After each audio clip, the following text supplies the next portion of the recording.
बहुत समय पहले एक बूढ़ी माँ एक गांव में रहती थी। 3 साल हो चुके थे बेटे को अपना घर छोड़कर विदेश में बसे हुए। इन 3 सालों में बूढ़ी माँ और ज्यादा बूढ़ी हो गई थी।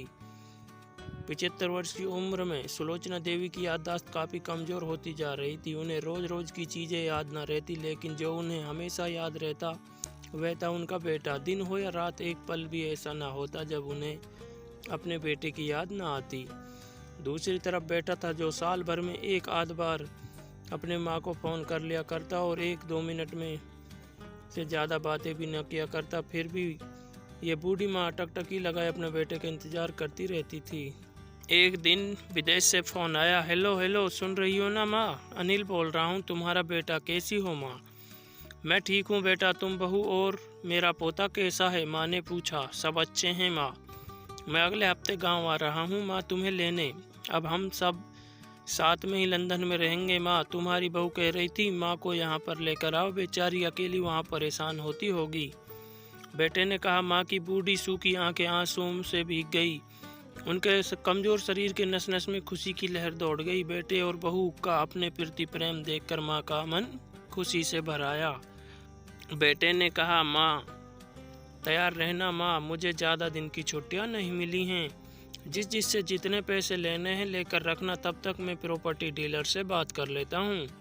घर के लिए? माँ ने पूछा। हाँ माँ, गांव का घर हमें बेच देना पड़ेगा। अब हम साथ में ही रहने वाले हैं तो वहाँ पर हम घर रखने का कोई मतलब नहीं है। माँ बेटे ने कहा। बुढ़ापे की वजह से ठीक से चलने में असक्षम माँ ने पूरे मोहल्ले में घूम घूम कर अपनी इस खुशखबरी को सबको सुनाया। सभी को खुशी हुई। सबको लगा माँ जी के आखिरी दिन अपने परिवार के साथ खुशी से बीत जाएंगे। घर वापस आकर माँ ने अपने घर के कोने कोने को ऐसे देखा जैसे वह अपने दूसरे बेटे को देख रही हो। देखे भी क्यों ना, उस घर को अपने बेटे से कम थोड़ी समझा था। अपने पति के साथ 40 साल यहीं तो बिताए थे, लेकिन अब मजबूरी थी। बुढ़ापे के आखिरी साल बेटे और बहू के साथ बिताना चाहती थी। दिल पर पत्थर रखकर घर बेचने के लिए माँ तैयार हो गई। आनन फानन में बेटे ने घर को आधे दामों पर बेच दिया। माँ ने ज़्यादा नहीं, लेकिन जिन चीज़ों से दिल लगा था उन चीज़ों को समेटा और बेटे के साथ टैक्सी में बैठकर एयरपोर्ट के लिए चली गई। एयरपोर्ट पर आकर बेटे ने माँ से कहा। माँ तुम यहाँ बेंच पर बैठो, सामान और बोर्डिंग पास की जाँच करा कर आता हूँ। वहाँ वक्त लगता है और खड़ा रहना पड़ता है, तुम्हें तकलीफ होगी, तुम यहीं आराम करो। मैं यूँ गया और यूँ आया। माँ बेंच पर बैठ गई और बेटा अंदर चला गया। काफ़ी समय हो गया, बेटा वापस नहीं लौटा। माँ सोचने लगी ज़्यादा भीड़ होगी इसलिए देर लग रही होगी। अंधेरा होने को आया। अब तो लोगों की चहलकदमी भी कम होने लगी। माँ को अब चिंता होने लगी। एक कर्मचारी ने आकर पूछा। किससे मिलना है माँ जी आपको? यहाँ पर क्यों बैठी है? डरती हुई आवाज़ में सुलोचना देवी बोली। मैं, मेरा बेटा अंदर सामान की जाँच कराने गया है, लंदन जा रहे हैं हम।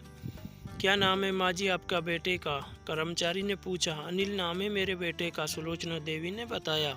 कर्मचारी अंदर गया और थोड़ी देर बाद बाहर लौटा। उसने सुलोचना देवी से कहा। माँ जी लंदन जाने वाली फ़्लाइट तो दोपहर में ही जा चुकी है और आपका बेटा भी उस फ्लाइट में बैठकर लंदन जा पहुँचा है। अब आपके यहाँ बैठने का कोई मतलब नहीं, आप भी अपने घर चली जाइए। क्या जा चुका है और मैं घर जाऊं? घर? माँ की आंखों से आंसू के सैलाब उठने लगे। जैसे तैसे माँ घर पहुंची, जो अब उसका था ही नहीं, बिक चुका था। वो वहीं बरामदे में तुलसी के पास सो गई। घर के नए मालिक को उस पर दया आई तो उसने एक कमरा किराए पर उसको दे दिया। पेंशन के पैसों से खाना और किराए का बंदोबस्त हो जाता था। दिन बीतने लगे। कुछ दिनों बाद घर के नए मालिक ने सुलोचना देवी से कहा। माँ जी आप अपने रिश्तेदारों के यहाँ जाकर क्यों नहीं रहती? इस उम्र में आपके लिए वही अच्छा होगा।